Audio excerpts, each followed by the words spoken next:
Sabbath School, the heart of the church.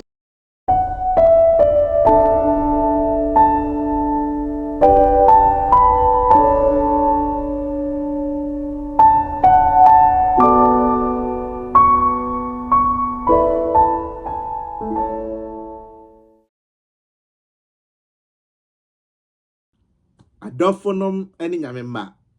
May nyina ye ho akwaba. Eba edisia etoso enso ama amanso ensem. Ama amanso ensem yi no, or say giving hope to Maasai people. Na wotwe atwam no, akwada ketwa ofri Maasai abusua ewo Kenya emu. Ni nuanom ekọ be 82. Omo dosun yie pa. Na ondo de wo hia memene da kwahwefo Nyankopon. Ode ne ho abọ memene da kwahwefo Nyankopon. Ne maame enso de ne ho aba bebo memene da kwahwefo asafo yi emu. Afedi abofra Maasai wako school wawie SHS. Wawie ne school a opese wako university. Na opese oye software memene da kwahwefo asafo. Enso free Kenya, eko Uganda, eko siade. Enti ebeye de ne wanya sika mebre akwa akotua saa ehon Kenya ne da no one abusua no so wonsa se wo bompaye emra o bompaye saa bo se mo ka amen pepepe na obi bopon mu politician bi efen Alex ene bopon no vi se na on abusua no doso yie pa enti mo ye nipa so mo nyina ato abama na ebeboa no ena Alex say dey ne hia abusua metimi ayamom no ka kire ne say me hia 7,000 Kenyan shilling ako university ewo Uganda ubetumi aboa me ana no say Alex emma no 15,000 emmohu mienu ne akiri onyankopon tie abofrai ene obompaye ni wie ya ni wan no nyame etie no na enu achi a okọ school no emre bi so yesi wo ba no bepesika hodo de koyeye nneema mebre adofo osan ba ye no osan ebehia politician ama politician no esan ema ne dollars sika America dollars a ohun bi da ne timitua ne school fees enfie miensa ni nyina de onyame etumi eye no onyankopon etumi eboa abofra ye ne wawie theology ene we software me ne wo kase no wabie asori maako 33 sorry wabie asori maako 6 asori maako 6 ene busuafo 33 ene ne waba beka SDA asori no ho na we say wache Bible ewe onu akrom kasam ti se twi Bible Maasai kasam no wache Bible maako 500 asedanka twedi ampon Nyankopon moaye no wo hu se yempaibo no otie emra yewura ye na disua fa mpaibo ho Nyankopon ka ho na adomonti amen. Onyame ba onyame dofo onyame deshe kronkran na ni ekun ene ye wadisua etoso enso adisua watu ne din se mpaibo a etiapo brofo kasa ne se practical prayer. Ekase bibi e practical practice se usua enye honhom ade enye obi na eyama wa no unim ye na kakra no usua no ene se all practice nti ne ya yeni mpaibo ebia ye mo obi kra ma ne sesa bibi da ne ba bisua na wabon so ebia bibi nsesa ne ba bisua ebia na ya na ye problem no ntimi nua no de ntuyembo ne hwede bisua no ewo mai o meda na bisua no de mai se na mpaibo bra etie obi o ha da o ta bo mpai ebia won so on time obi o kra asem tonwa ana obo mpai na ni nyina mu no so mpaibo asesa bibi wo bra mu ana edisuani di kan tuyemfo ewo early writings asem amame de mame white edemai ne nwoma edi kan no mu a wotwe osimi nuanom sedie enua esi ho a bo se ne man ba ku bitimi buton saa na yenso ye ni nyame na mo a yemu bi betimi ahwe ase adenti ebi se dua ne man no wanyi nsuo amfiri edua no hini no. Onyankopɔn ani ehini no ankasa yɛsɛ da bia no yɛkɔ tape ɛhɔ no yɛkɔgye ahoɔden efiri nyɛsa yɛbɔ mu yu to nwom kɔba bata bia na nyame mu no yɛkora yɛ mu bi wɔ hɔ a yɛwu enti momme yɛhwɛ yie na daa yɛnkɔ nyame nkyɛn ɛwɔ mpaebɔ na adusua ne sɛ yɛni kan ka odifo Elia ho asɛm mfa nhyɛ yɛn den ɛwɔ kwasiɛ da adusua no ahohia brɛ mu mpaebɔ odifo Elia ɛyɛ odifo bi a opue ɛwɔ hene a naso ɔden brɛ so onyame na di ho nkɔmɔ sɛ ɔhene Ahab wanante onyame kwan so Ahab no odifo ɛne ɔhene a Israel hene a ɔkɔware Jezebel mebɔ Jezebel ade a megye di sɛ wate odifo Elia asɛm yase efi sɛ Jezebel ɔha dwene yie to ne Ahab ka bɔ mu no odifo a no wɔ hɔ no deɛ na asɛm ato na mmerɛ bi Onyankopɔn ka kyerɛ ɔmo sɛ nsuo ntɔ wɔ man no mu na hwan na bakɔ akɔka kyerɛ odifoɔ hwan na bakɔ akɔka kyerɛ ɔhene Ahab ne Jezebel sɛ nsuo ntɔ ɛyɛ odifoɔ nanso Onyankopɔn kɔkae afɛdie ne Ahab pena kuno ɔmo hwehwɛ na mo anya no 3.5 years onyame sisa akɔ na kɔka kyerɛ ɔmo sɛ nsuo ɛba bɛtɔ ɔde akokoduro kɔkae ɛno nyina nkyɛn no minuanom ne adɔfo nom Onyankopɔn ɛsan ɛma asisɛm kɛseɛ bi esi wɔ bepɔ Camel so hɔ ɛna odifo yi ɛsan ne Baal akɔnfoɔ Ahab ɛne Jezebel nipa no deɛ odi wɔn akyi yɛ ɔbosom ba ɛne n'akɔnfoɔ akyi ɛna no odi ɔmo kɔhyia wɔ bepɔ so sɛ ɔmo betumi amegya firi soro aba ɛna odifoɔ a yɛfrɛ no Elias da bi twadi ampa onyame nkuto ne betumi ayɛ ɔmo yɛ anyɛ yie na ɔbɔ mpaeɛ ɛma twadi ampa onyame de gya efiri soro ɛbaeɛ na no akyi no wɔkum adifoɔ okun Baal akɔnfoɔ ne nyinaa minuanom ne adɔfo ɛno na ɔhema no ɔwɔ a ne yɛfrɛ no Jezebel ɔkaa sɛ watumi akum na kɔnfoɔ a adeɛ nkye wɔn no nso ahohia brɛ mu eni ɛno ne yɛka ho asɛm obi a daa wɔbɔ mpaeɛ ma nyame tie no ɔhyɛ nkɔm nsuo ntɔ ɔhyɛ nkɔm nsuo bɛba bɛtɔ nsuo atɔ ɔbɔ mpaeɛ ne gya firi soro aba afei deɛ ɔhema ne sɛ meku no ɛhɔ ɛna afei deɛ ne ho yerayera no na ɔdwane kɔtetɛ baabi bɔ mpaeɛ sɛ nyame afei deɛ yimi firi asase so wɛni ahohia brɛ mu nneɛma a yɛka minuanom mmerɛ bi wɔ yɛn brɛ mu a onyame tie yɛn kɔ school no apaase BEC apaase wasi afei deɛ ɔkɔ university na akɔtwerɛ exams bi na wo failure ɛhɔ ne ahohia brɛ mu adɛn na Nyankopɔn a wɔtie mi no ɛnɛ deɛ wɔntie mi odifoɔ Elia ahohia brɛ a yɛka ho asɛm onim sɛ nyame ne nam but the brɛ deɛ asɛ deɛ twɛdi ampo nyame ɛnka ne ho ebi sɛ Jezebel attracting Jezebel se mekum ane konya no so aka obeku no ɛnkwan wɔwua ɛbrɛ mu ɛnso na sɛ wɔn ti twɛdi ampo nyame ne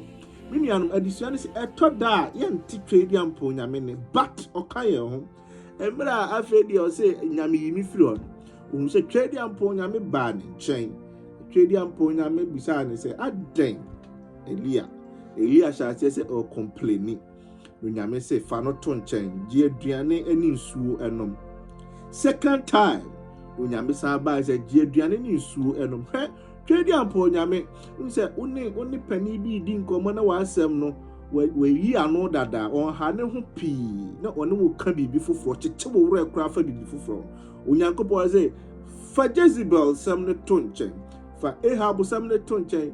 gye aduane di na de kɛseɛ bi kora da w'anim a mepɛ sɛ wokɔyɛ ma me na wɔcomplain sɛ nyame wo deɛ yi me firi ofisi ɛkame sɛ akame nko ɛno nyame sɛ tobo na me ne wo ni nkɔmɔ bra bepɔ wei so na me ne wo bɛdi nkɔmɔ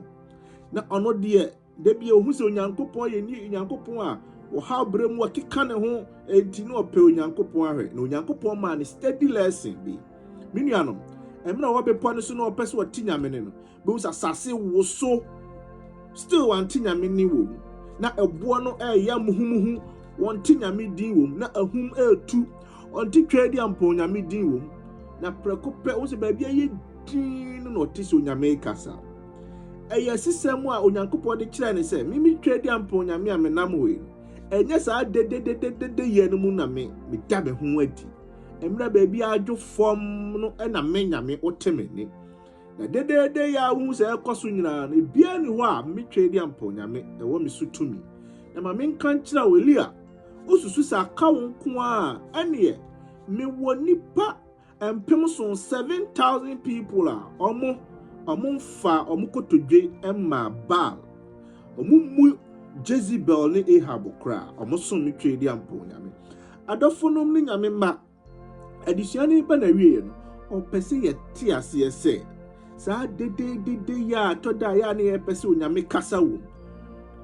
ohaw ne amane ba ye so apreko pese onyame da ne ho adi no onyankopon se wa ye wie mpo dada kan obuto ye na tokoswa etoda ususu se wonkuto na wugina ma onyame ntie wo ne ana onye bibi ma onyame se me wafoforo a otimi nso mechi a okra wonnim wo mo onso won nyina no mehwe won so oboda so wo kro na wudwane free mu no Jezebel ntimi mfa ne nsa enka ho ahohia bremu sei na onyankopon eyi yempaebo anomaye woka ye ho emreko a yenni asidanka twedi ampo nyabe or see we look for God's answer in ways we expect him to respond, not realizing that his thoughts and ways are far higher and wiser than our own. Yeah, kwaya ye pese onyame yi mpaebo anomaye aya na etoda ye nkwadade onyame na adwene nimdie buru nipa de mebre so ente ya moma ye mfa ya adwene ne nimdie enkyere de onyame enye addition to us or join addition said when prayer seemed unanswered etoda ye susu se empaibo no nyame enyi ano emaye adofonom ne nyame ma onyankopon se mumusa no wode mema mo enti si yebusa nko a ode bema yen na ekwan be na ode bema yen was if we ask according to his will si yebusa woni pemudi a ene obeya amaye oba hana ejuada na disua no ode ni yibedi adanse a kire obompaye ni ku acheche ne re se tobo oba pani na ofie ho eyi nahi okwa asori fie nso okobompaye osofo nso wo ho ne se oye saboni nkwada wo fie ho nso ofemfam ho ye ne ma ese ne mfata kame ese baabi a obefa bia na babuo sem ko a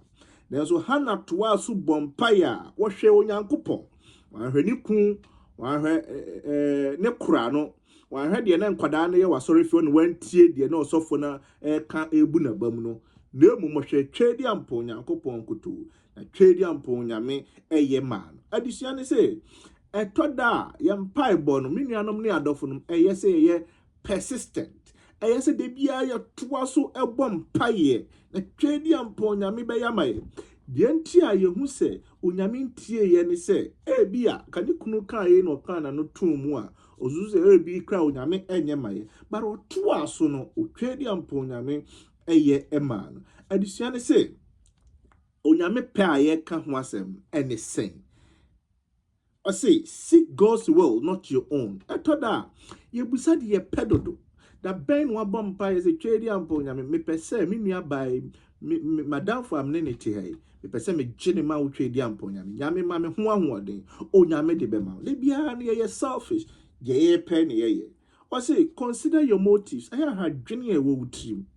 Untimi na ada nyame. Se wa dwene e wo wutrim ye na ada pese okwaji obi kuno nyame enye wontene ne kra. Or say, think about whether you have a cherished sin. Eto da ne tiboni bi mu. Ye nua bia yaka. Or say, ene affordable no fatu ho na kofie ne no kra enko settle ansa na waba. Onyame onye ma. Have faith when you pray. Obampaya nya gidie se onyame obeya ma. Fa foforo bone echewo. Na disua ne say, afedi hu se de twedi ampo onyame etie. Onyame ye odo. Enjade onyame be yama se bi afakoyi afoforo ahidie hu se ofoforo no so onyame edon ye ti onyame ase wo sa kwan ne so a ebeboa yempa benada disua ne say Jesus teaches us how to pray. Yesu be kire ye se de yemompaye Yesu ba sa si so no sa bran Pharisee Sadduceefo ne atwerefo ane wo ye kasa obi ni mpaebɔ a ɛyɛ obi a ɛna ɛtaisi ɛwɔ biaya hodo ɛwɔ no obi a nano ate obi otimi kasa sisi suma ne che obi a otimi nwono ensem ahodoɔ bo se yesi diandian ofiri koti ana ne ho age afiem saa you know saa ya akwade ya no ate owie ye obi ase amen eno bi na disia ne kasa saa niama no the ostentatious show of piety no pese nipa hu se o manu ato mo ho onyankopon se enya no na ehia no yesuafo no hu se Yesu Kristo kwaya no ofa so na yesononko o medina nipa animu nwese nya saa niama no unse mra bi obi ne obi kwa sorry fie ko bompa ye no ha se ayi ni meye wei no akire wa hu nya saa no nyame Yesu Kristo die na netie yesuafo ne hwani din no se rade kire ye mpaebo adofo na rade Yesu Kristo kire won se de osifa mompaye osi de bia sa mo bompaye adofo no ne nyame ma mun kai se moagya ewo soro de bia nya gidie se wo agya bi wo soro a emfa ho ne se de etie bia on disappointed edipa bebre dai kasa sa siriso de opese wudi yie esene ono ene wo papa ja ane to de ta hu se owo do bi sa ewo ho onyankopon de bia no do no pese wo ye enwema pii ma enti de bia kai se oni agya no ayonkofa ye na ja wo so wudi eho ente menuanom twedi ampo onyankopon din ho nte tenne nipa mebre bonyame so bo wo no ma hodo mebre ho de bia bompa ye se afoforo kra be ti onyankopon a wo som no ase de bia mane how se nipa nti twedi ampo nyame ase sere se nyankopon moa na ka obetimi aboa ma ne din ho ate wasase so wahenie emra menuanom onyankopon ahenie e kan wase mebre no enyam firi osoro mai but onyankopon ahenie betimi adadi wasase so emra nyame honhom tie mu ti bompa ye se onyankopon nam so na afoforo nti onyame ahenie impo ase na onyame pe enye wasase so sade ye osoro police station bi no bia gitwedi ampo nyame edi bompa ye se onyankopon betimi aboa o na afoforo betimi agitwedi ampo nyame edi esane wonti enkosisi afoforo office ma trimu nya din en bubu attention nyankopon moa o na ne pe ena di wasase so na mo so na pay bedad de bia no stresse onyankopon be ma wo daily bread and for any ntu nipa pi so de bia hu se twedi ampo nyame obetumi aye ama wo pe aniso de obedi no na honhom so onyankopon moa na hu de obedi fa ye ba na eche ye fa ya ka free en se de afoforo aka fro fa foforo bone echewo ma ye nkonso hem bompa ye se twedi ampo nyame minim de wodani mu e ma me nkonso hwe bi mu a mentimi onyankopon obeyama enipa mebre ho mo nenam saa ne police fo abeche ne se wakoye bone bi ye be kana asem ye se fi the lawyer kra wo di wa asem ama wo awu adofo no bompa ye se saa ne ma we nyina ebi ento na de twato for thine is the kingdom, the power and the glory forever and ever. Onyame mo wahenie no eni enso to me da ene da reni Bible kwada ne say praise, confession, request and thanksgiving. Daniel so bompaye na ye hwekwan ya Daniel ono so bompaye ono so maye kwan bi a obompaye twedi ampo nyame tie de di kan ne say Daniel tontom twedi ampo nyame menuanom etada onyame wabewu agiyen ye mompaye na na se wawu agiyen menuanom nipa mebre pese wo te ase se ogifuo bi ba asase so na wo ho etowon yes ye wose onyankopon ye owra chichirefo ye dana se ochichi yen re na menuanom se wonko hospital bi a wonti wapomuden ase se menuanom se asembin to wa hu obi wo ha wa nam nyina na wiabo no won hye ne spectacle na ni prince obi wo se ne spectacle yi to a ontimi nantibio wonam wani hu ade ni da onyankopon ase ewo ho na adisua ne se ye da onyankopon ase eno momye mompaye se de Daniel ye osre boniface kan boni no osre boniface onya hoteni emfa woni se de otebia sre onyame boniface kai mu wo ya saa ne mani nyina na adofo no ni nyame ma eboa wa nkasa ye behwe no wo chena disua no emu adofo no na wo afere mpaiba bisade bi a hwie gutwe di ampo onyankopon ani na di twato no da onyame ase se obeye ama wampa obeye ya wadada disua no se ye won sembisa mebre fa mpaebɔ ho adisua no pese yi ano adan na onyame nim niema nyina so da bia no opese ye beka ya asem a kire no wase nyame ompese obeka ansa no wate onim dada nanso wutu anamo aba beka no anamo na wotu aso a wutu no eboa wankasa ma wo ben enti ayade a waya to wo se de wo beba ne nkyɛn na aboa wankasa etoda wo ye mpaebɔ no wo yi anoma wa practically no esa unsu hu se de obesifa aye no onyame se omo aduane se dia enyo na be kire se fa se kan twa ye ni sei enti una be hu se de obesifa mpaebɔ yi ano no obesifa aye enti uba na anim nyina no na e training